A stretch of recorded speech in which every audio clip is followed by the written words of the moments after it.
ولا تصعر خدك للناس ولا تمش في الأرض مرحا إن الله لا يحب كل مختال فخور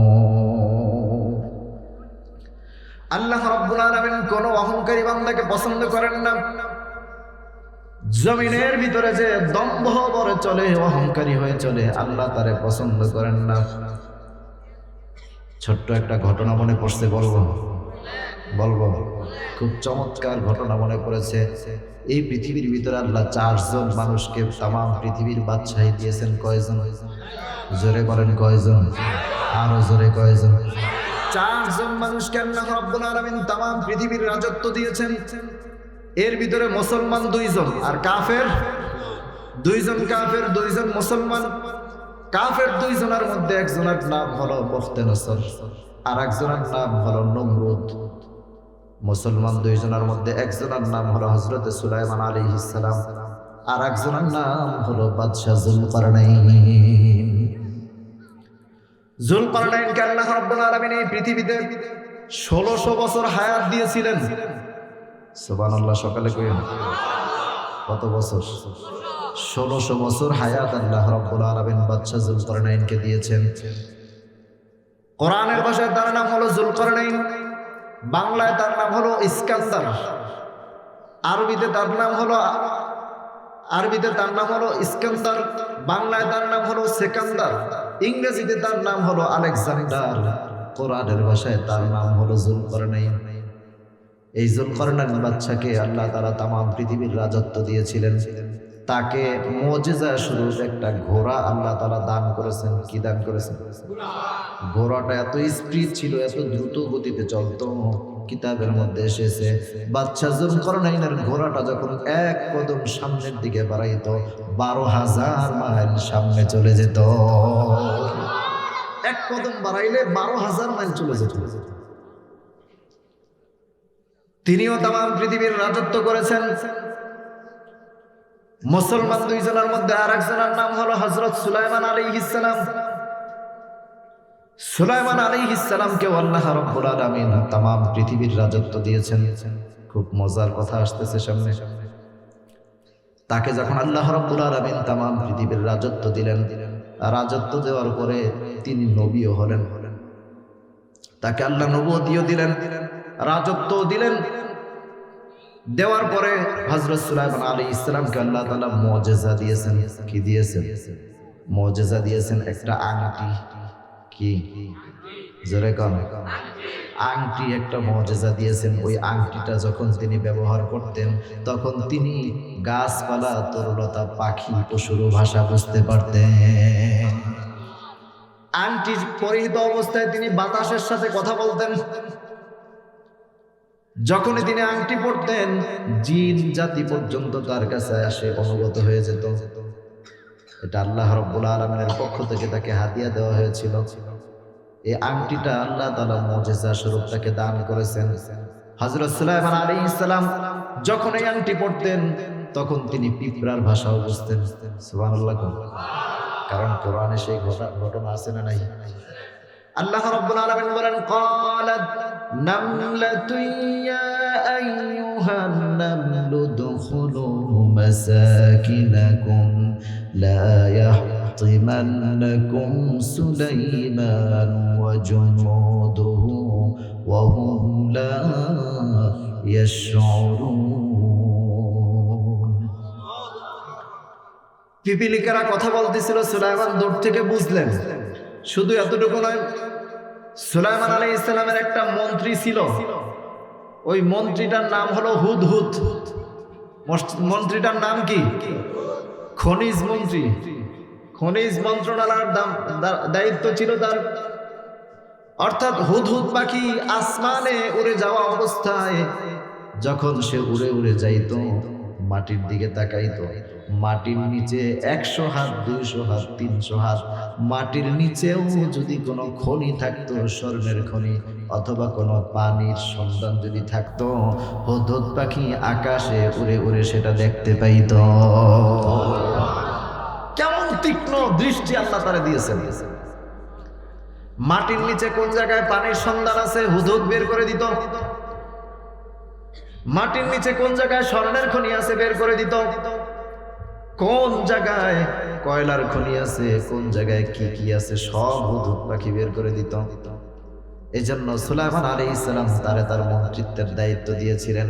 কোরআনে আল্লাহ রাব্বুল আলামিন বলেন ওয়াতাফাক্কাদাত তায়রা ফাকালা মা লিয়া লা আরাল হুদহুদ আম কানা মিনাল গায়িবিন। এই হুদহুদ পাখির কথা এসেছে, তার মানে তিনি পাখির ভাষা বুঝতেন। তো হযরত সুলাইমান আলাইহিস সালাম যখন নবী হলেন, বাদশাহ হলেন, তাম পৃথিবীর রাজত্ব পেলেন, কিন্তু এখনো পর্যন্ত তিনি বিবাহ করেন। কি করেন নাই? বিবাহ এখনো পর্যন্ত তিনি করেন নাই। তো সুলাইমান আলাইহিস সালাম মানুষকে বললেন, দেখো তো আমার জন্য মেয়ে খোঁজা শুরু করো। আচ্ছা আপনারা বলেন তো, হযরত সুলাইমান আলাইহিস সালামের মতো এমন একজন ব্যক্তির কাছে মেয়ে বিয়ে দিতে চাইবে না এমন কোনো বাবা পৃথিবীতে আছে?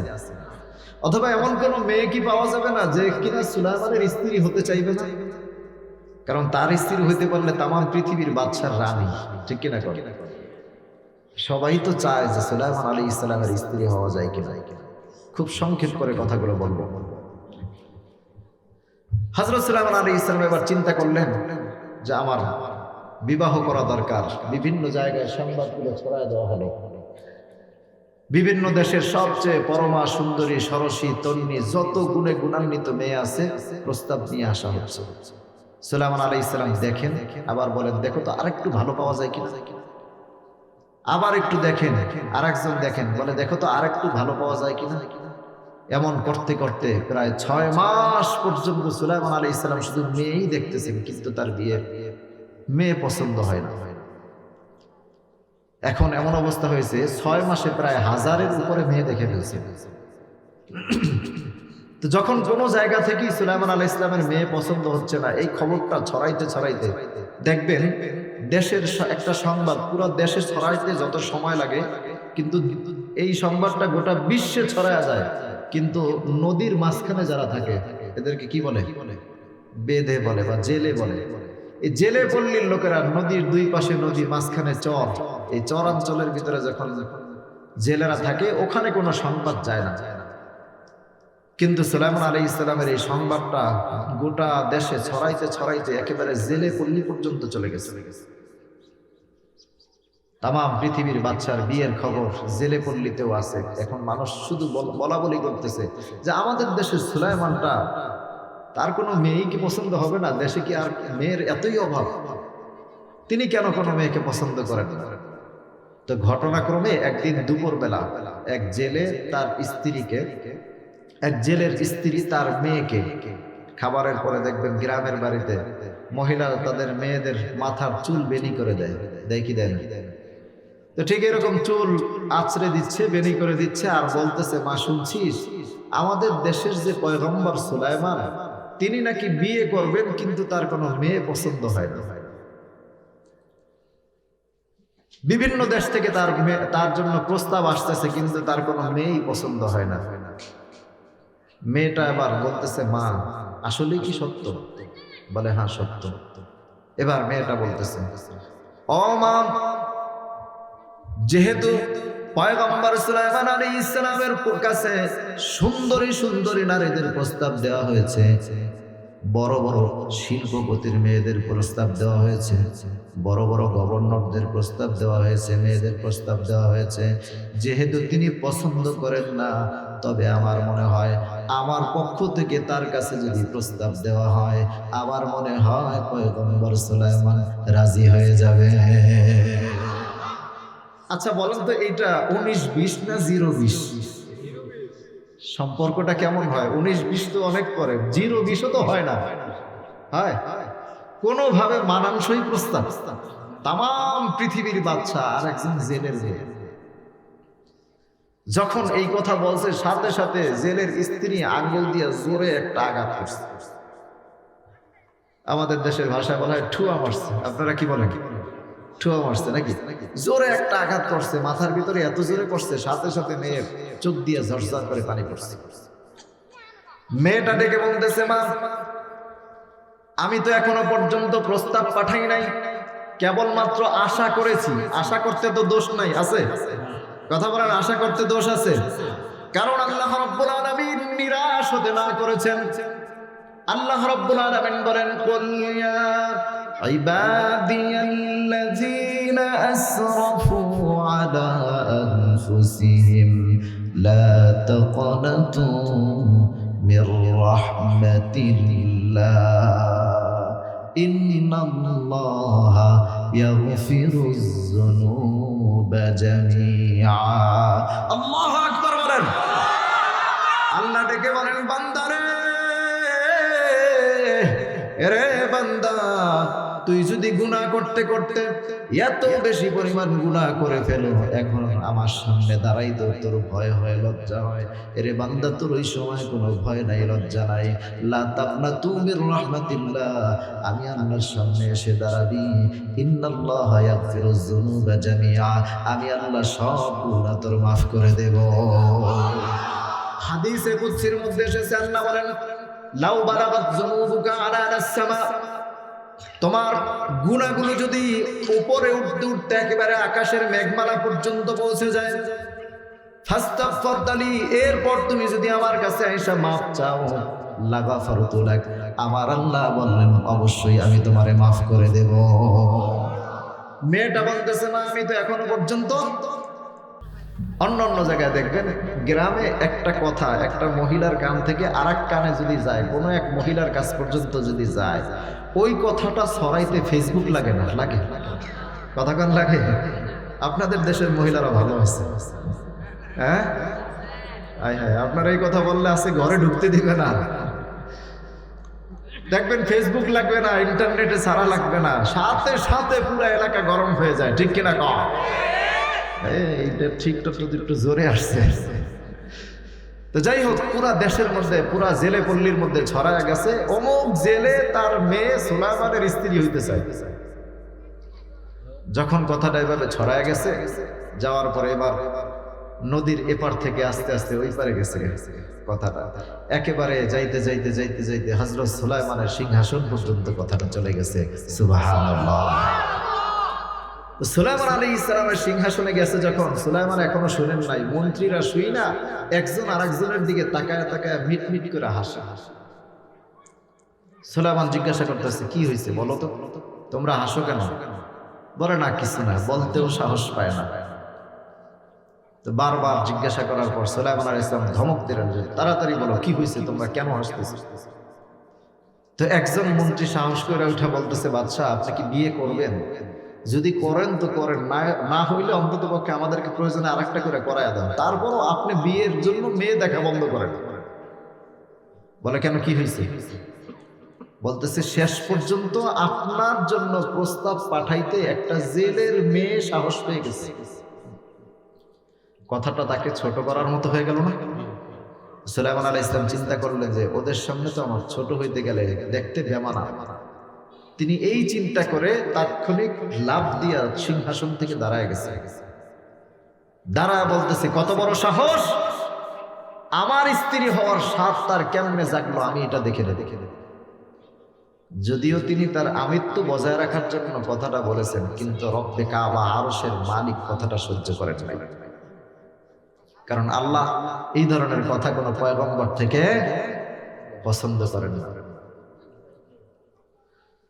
হযরত সুলাইমান আলাইহিস সালাম, যাই হোক, এরপরে সুলাইমান আলাইহিস সালাম রাজত্ব চালাইতেছেন। হঠাৎ করে কয়েকদিন পরে সুলাইমান আলাইহিস সালামের একটা তবিয়ত ছিল, তার হাতে যে আংটিটা ছিল, ওই আংটিটার মানে অভ্যাস ছিল যে এই আংটিটা পরে তিনি ওয়াশরুমে যাইতেন না, বাথরুমে যাইতেন না, বা গোসল করতে যাইতেন না।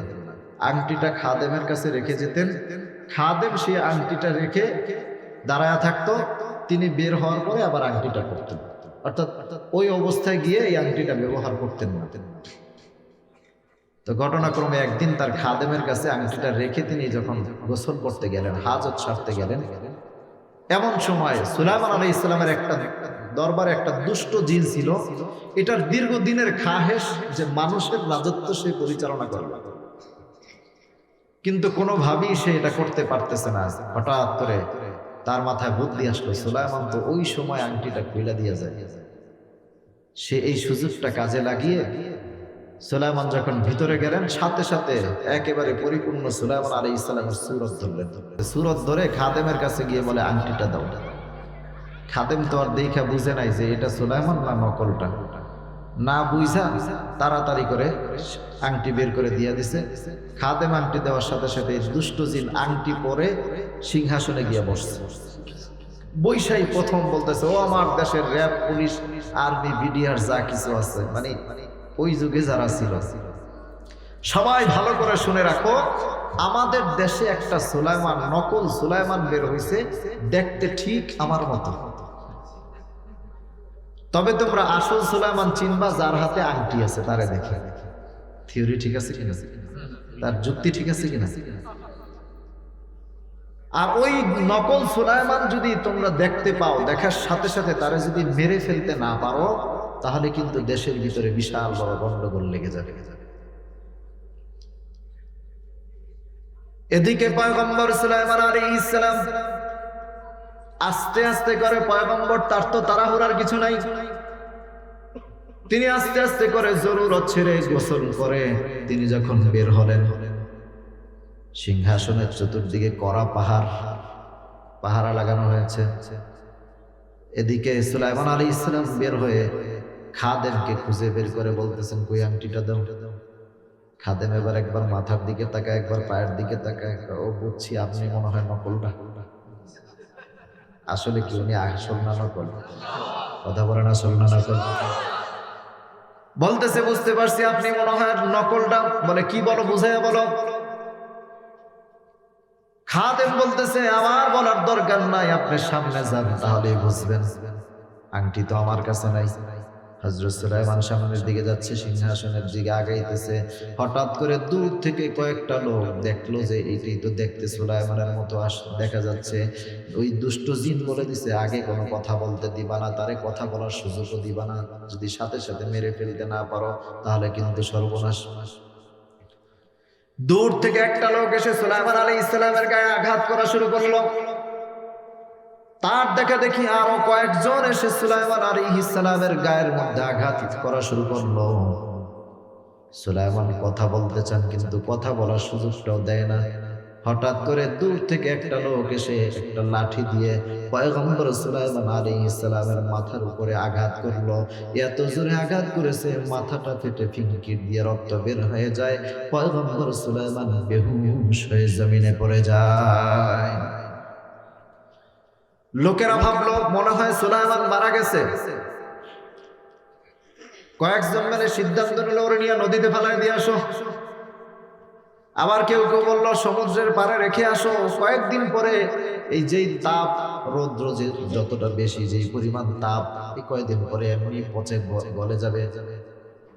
কয়েকজন করে কাঁধে করে নিয়ে সমুদ্রের কিনারে, নদীর পাড়ে একেবারে রেখে আসলো, ফালা দিয়ে রাখলো।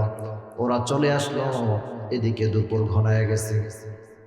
দুপুর বেলা প্রচন্ড রোদের কারণে সমস্ত জেলেরা মাছ ধরে ধরে যার যার বাড়ির দিকে রওনা করছে। পিছনের সারিতে যাওয়া একজন জেলে, নম্র ভদ্র জেলে, তিনি মাছ ধরে যখন বাড়ির দিকে রওনা করছেন, হঠাৎ করে তার নজরে পড়লো দূরে একটা মাটির উপরে মনে হয় যেন মানুষের মতো পড়ে আছে। জেলে ভালো করে লক্ষ্য করে দেখলো এটা সাধারণ কোনো মানুষ নয়। যদিও মানুষটা মাটির উপরে পড়ে আছে, এত প্রচন্ড গরমের মধ্যে মাটির উপরে পড়ে আছে, কিন্তু জেলে লক্ষ্য করে দেখতেছে আকাশের কোনো জায়গায় মেঘ নাই, কিন্তু পয়গম্বর সুলাইমান যেই জায়গায় শোয়া আছেন ওই জায়গার উপরে আকাশের এক খণ্ড মেঘ এসে সুলাইমানের ছায়া দিতেছে। আর একটু কাছে আসলো, এবার এসে তাকায় দেখতেছে বড় একটা সাপ এসে ফনা ধরে পয়গম্বর সুলাইমান আলাইহিস সালামের মাথার কাছে এভাবে নেড়ে নেড়ে বাতাস করতেছে। জেলে বুঝলো এই লোকটা তো সাধারণ কোনো লোক না, এরা জেলের কাজ করে, এরা তো কোনোদিন সুলাইমানকেও দেখে নাই। তাড়াতাড়ি করে নদী থেকে কাপড় একটা ভিজায়া রক্তগুলো মুছে দিল। কিছুক্ষণ পর সুলাইমান আলাইহিস সালামের জ্ঞান ফিরে পেল, উঠেই দেখতেছে নদীর পাড়ে বসা। জেলেকে জিজ্ঞাসা করতেছে আমি কোথায়? জেলে বলতেছে বাবা আপনি তো একটা নদীর পাড়ে, আপনার সম্পর্কে তো জানি না, আপনার পরিচয় কি, কে আপনাকে এখানে রেখে গেছে? সুলাইমান যদি এখন বলে আমি সুলাইমান দেশের বাদশা, বিশ্বাস করবে? উল্টা আবার মাইর খাওয়ার সম্ভাবনা আছে। হযরত সুলাইমান কত কথা বলেন না। জেলে বলতেছে আপনি, আপনার নাম কি? সুলাইমান বলে বলতে পারি না। তার মানে জানি কিন্তু বলতে পারতেছি না। আপনার বাবার নাম কি? বলে তাও বলতে পারবো না। জেলে মনে মনে ভাবলো মনে হয় মাথায় আঘাত লেগেছে, এই জন্য সেই রকম উল্টা পাল্টা তার কিছু মনে আসতেছে না। সুলাইমান বললেন বাবা আমি কি আপনার বাড়িতে কিছুদিন থাকতে পারি সুস্থ হওয়া পর্যন্ত? জেলে বলতেছে কোনো অসুবিধা নাই, কারণ আমাদের দেশের বাদশা পয়গম্বর সুলাইমান তিনি শিখিয়েছেন অসুস্থ ব্যক্তিদেরকে, মাজলুম ব্যক্তিদেরকে সহযোগিতা করা, এটা পয়গম্বর সুলাইমানের সুন্নাত। তিনি আমাদেরকে শিখাইছেন, আমাদেরকে বলেছেন যাতে করে মাজলুম ব্যক্তির পাশে দাঁড়াই। আপনাকে তো মানুষ মেরে ফেলে গেছে, সুতরাং আপনি চলেন, পরিপূর্ণ সুস্থ না হওয়া পর্যন্ত আপনি আমার বাড়িতে থাকতে পারেন, অসুবিধা নাই। হযরত সুলাইমান আলাইহিস সালামকে নিয়ে লোকটা চলে গেল জেলে।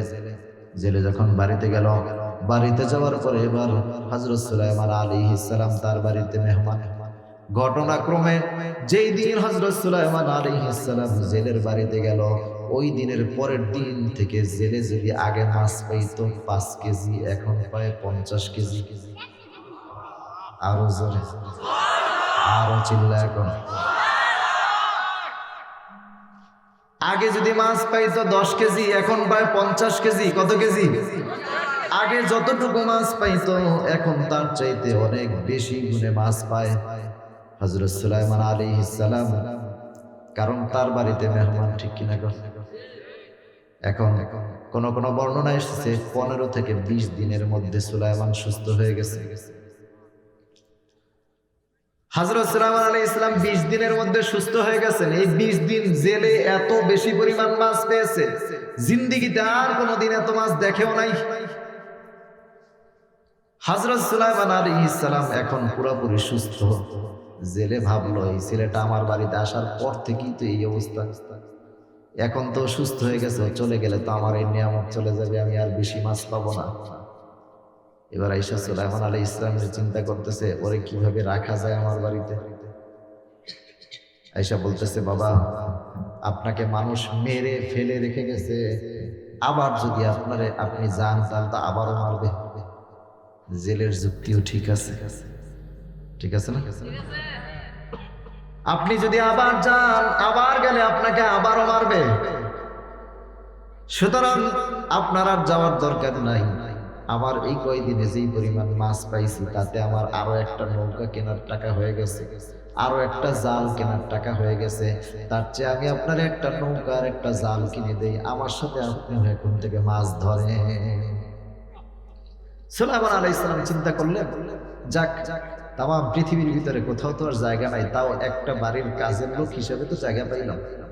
তাম পৃথিবীর বাদশা এক জেলের বাড়ির কাজের লোক হয়েও আল্লাহ শুকরিয়া আদায় করে। আরো জোরে বলেন সুবহানাল্লাহ। এগুলোই তো শিক্ষা ওয়াজ থেকে। এখন থেকে যত অল্প হোক রিজিক, তারপরেও কি বলবো? আরো জোরে বলেন কি বলবো? আবার যদি অঢেল পাই সেক্ষেত্রেও কি বলবো? আলহামদুলিল্লাহ। সর্বাবস্থায় আলহামদুলিল্লাহ। যেমন সুলাইমান তাম পৃথিবীর বাদশা হয়েও বললেন আলহামদুলিল্লাহ, আবার একটা জেলে সাধারণ সমাজের সবচেয়ে নিম্ন শ্রেণীর মানুষ তার বাড়ির কাজের লোক হয়েও তিনি বলেন আলহামদুলিল্লাহ। তো জেলে এবার চিন্তা করলেন ঠিক আছে, তাহলে পরের দিন জাল কিনলেন, নৌকাও কিনলেন। নৌকা আর জাল কিনে তিনি এবার সুলাইমান আলাইহিস সালামের নৌকা দিয়া নদীর মধ্যে ছেড়ে দিলেন। সুলাইমান আলাইহিস সালামের বাবাও একজন বাদশা ছিলেন, হযরত দাউদ আলাইহিস সালাম। তো তো বাদশার ছেলে, নিজেও বাদশা, জিন্দিগিতে কোনোদিন মাছ ধরার প্রয়োজন হয়েছে? মুখ দিয়া বললেই তো কত মানুষ আইনা হাদিয়া দিয়া যেত নাকি? তো সুলাইমান আলাইহিস সালাম তিনি তো কোনোদিন মাছ ধরেন নাই, এখন জানেও না কেমনে মাছ ধরতে হয়। ঘটনাক্রমে হযরত সুলাইমান আলাইহিস সালাম নদীর মধ্যে গেলেন, জেলের কাছে বলেও না যে আমি মাছ ধরতে জানি না। জেলে একটা নৌকা নিয়ে এক সাইডে চলে গেছে, সুলাইমান আর একদিকে চলে গেছে। জাল কেমনে ফেলায় তাও জানে না, যেমনি ছিল এমনি ফেলায় দিছে। কোন রকম ভাবে নদীর মধ্যে ফেলা দেয়, ওই জালের মধ্যে মাছ দিয়া দেয় কে? আওয়াজ দিয়ে বলতে হবে কে? আরো চিল্লায় বলেন কে? ওই আল্লাহ এখনো আছে না নাই? জোরে বলেন আছে না নাই? ওই আল্লাহ চাইলে এখনো দিতে পারে কি পারে না? হযরত সুলাইমান জাল ফালায়, কোনো মতো ফালা দেয়, মুসায়া মুসায়া, জানেও না কেমনে ফালাইবে। কিন্তু জাল যখন নিচের পানির মধ্যে ফালায় দেয়, মনে হয় যেন সমুদ্রের মাছগুলো নিজে নিজে এসে জালের ভিতরে ঢুকে যায়। এখন সুলাইমানের এই মাছ প্রচুর পরিমাণ পাচ্ছে, প্রতিদিন পাইতেছে। তো জেলের বাড়িতে নির্দিষ্ট ছিল থাকা খাওয়া জেলের দায়িত্ব, আর মাসে ধরেন 100 টাকা করে তার বেতন। এইভাবে করে তার বেতন নির্ধারণ করে দেওয়া হলো। এভাবে করতে করতে করতে করতে 1 বছর পর্যন্ত সুলাইমান আলাইহিস সালাম তার বাড়ির কাজের লোক থাকলেন। আচ্ছা বলেন, 1 বছর থাকলে তার এখন নিজস্ব টাকা কত হইল? 1200। কারণ থাকা খাওয়ার তার টেনশন নাই, খরচ নাই কোনো। আর তিনি কোথাও জানো না, যদি যায় আবার যদি শত্রুপক্ষ তার উপর আঘাত করে, এজন্য কোথাও জানো না, বসে আছেন। কিন্তু 1 বছর পর 12 মাস হয়ে গেছে, এখন সুলাইমানের ব্যক্তিগত টাকা হয়েছে 1200। জেলের ভিতরে আবার টেনশন ঢুকে গেছে, হাই হাই, এই ছেলে তো এখন যেই পরিমাণ টাকার মালিক হয়েছে, এই টাকা দিয়ে সে নিজে একটা জাল কিনতে পারবে, নিজে একটা নৌকা কিনতে পারবে। জাল আর নৌকা যদি সে কিনে ফেলে, তারপরে তো সে নিজে মাছ ধরলে যেই পরিমাণ মাছ তার জালে উঠে, ওগুলো দিয়ে তো সে 1 সপ্তাহে বাড়ি করতে পারবে। জেলের ভিতরে এবার টেনশন ঢুকে গেল, কি করে দেয়? অনেক চিন্তা ভাবনা করে হঠাৎ করে মাথায় বুদ্ধি আসলো যে আমার ঘরে একটা মেয়ে আছে, দেখি এই মেয়েটাই ছেলের হাতে গোছায় দিতে পারি। যদি গোছায় দিতে পারি তাহলেই তো আমার বাড়ি থেকে আর সে যাইতে পারবে, তাহলে তো আমার বাড়িতেই তাকে থাকতে হবে। তো এখন তার ধারণা, জেলের ধারণা, যে আমার বাড়িতে থাকলে সে, এই ছেলে তার কাছে বিয়ে দেওয়ার জন্য প্রস্তাব দেয়, সেতে অনায়াসে রাজি হয়ে যাবে। কারণ যার আন্ডারে চাকরি করে সেই যদি মেয়ের প্রস্তাব দেয়, তাহলে সেখানে আরো বেশি তাড়াতাড়ি হয়ে যাওয়ার কথা না? নারাজি হওয়ার কোনো বিষয় আছে? তো চিন্তা করলো, আমি নিজে এই ছেলের কাছে প্রস্তাব দেওয়ার আগে আমার ঘরের বিবি সাহেবের কাছে আগে প্রস্তাবটা দিই, দেখি সে কি বলে। কারণ ঘরের বিবি সাহেব যদি একবার বাঁকা হয়ে যায়, তারে সোজা করা সম্ভব।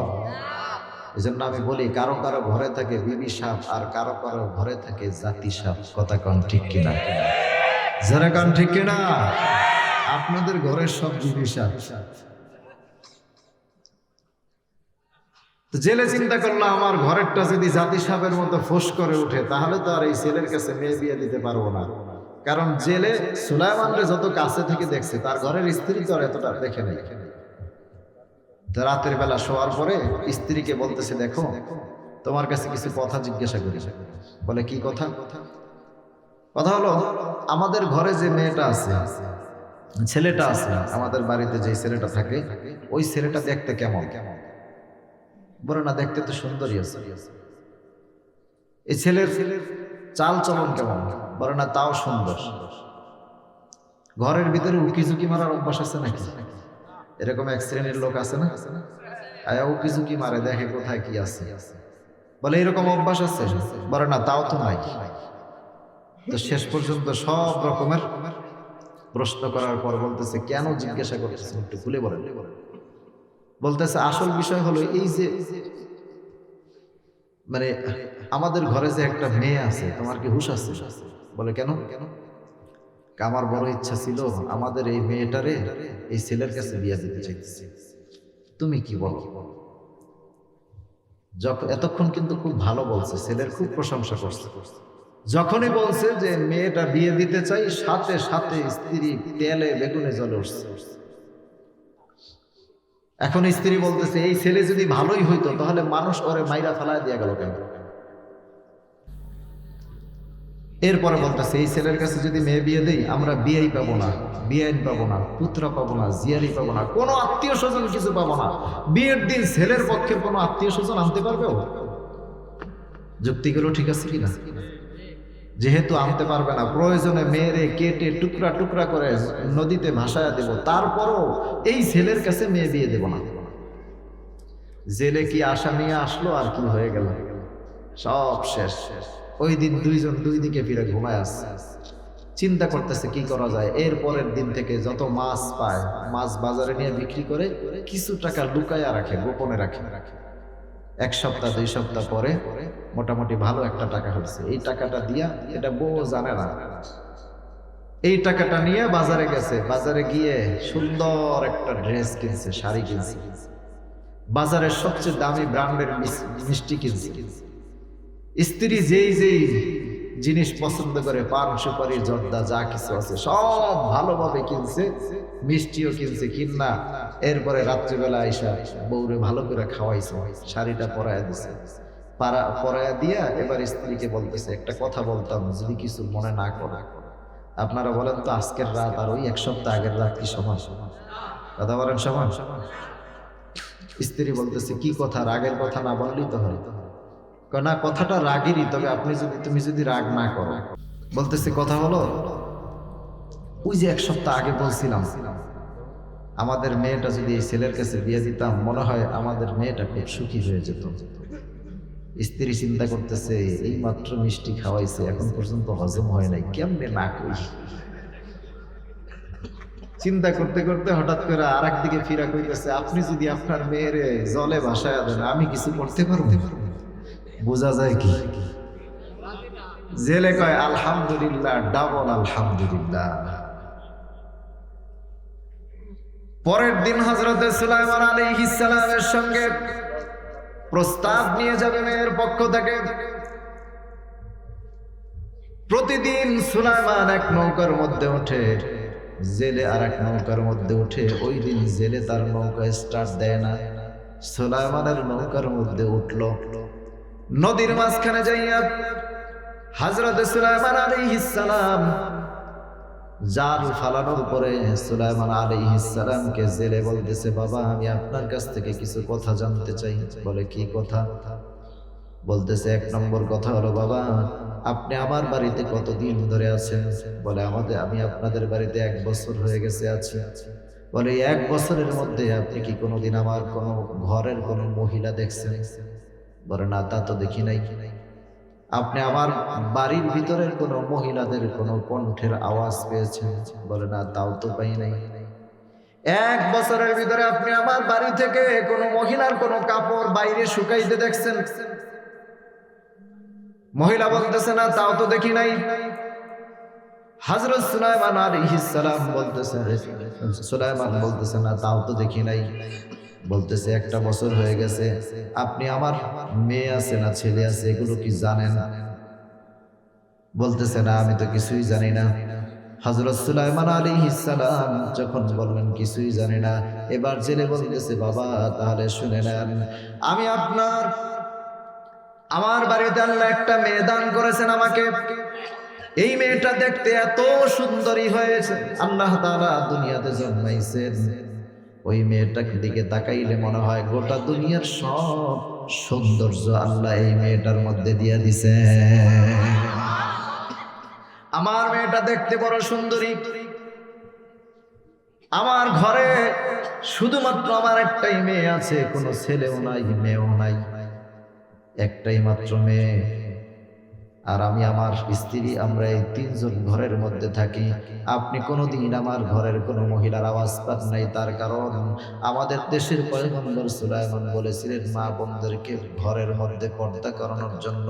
আমরা গরীব হতে পারি কিন্তু আমরা সুলাইমান আলাইহিস সালামের কথা মতো আমরা চলি। কারে কয়? যেরকম কারে করতেছে সুলাইমান আলাইহিস সালামের কথা বলতেছে। হযরত সুলাইমান বলতেছে কেন, কি হয়েছে বিষয়টা বুঝায়া বলেন। জেলে বলতেছে বাবা আপনি 1 বছর আমাদের বাড়িতে আছেন, তবে আমার মনের বড় শখ, আমার মনের বড় ইচ্ছা, আমি আমার মেয়েটা আপনার কাছে সুপুর্দ করতে চাই, আপনার কাছে বিয়ে দিতে চাই। সুলাইমান কথাটা শুনে মনে হয় যেন শক খেয়ে গেছে, মাথাটা নিচু করে দিয়ে চোখ দিয়ে জর্জর করে পানি পড়তেছে, মনে মনে ভাবতেছে আল্লাহ এ আবার কেমন বিয়ে করাইবা, যে বিয়ের দিন আমার পক্ষ থেকে কোনো লোক আমি হাজির করতে পারবো না। কেমন বিয়ে করবে, এখন রাজি হবে কি হবে না চিন্তায় পড়ে গেছেন। চোখ দুটো বন্ধ করে আসমানের দিকে নজর করলেন। আসমানের দিকে যখন খেয়াল করলেন, সুলাইমানের কাছে আওয়াজ আসলো উপর থেকে। আল্লাহ রাব্বুল আলামিন আরশে আজিম থেকে ডাক দিয়ে বললেন, রে সুলাইমান, তোর এই বিয়ের সম্পর্কে প্রস্তাবটা আসলে জেলে দেয় নাই, আমি আল্লাহ রাব্বুল আলামিন তোর কাছে এই প্রস্তাবটা পাঠিয়ে দিলাম। সুলাইমান চোখ খুলে জেলের দিকে তাকায়া মুস্কি হাসি দিয়ে বলতেছে আমি বিয়ে রাজি। জেলে বলতেছে আলহামদুলিল্লাহ, ট্রিপল আলহামদুলিল্লাহ।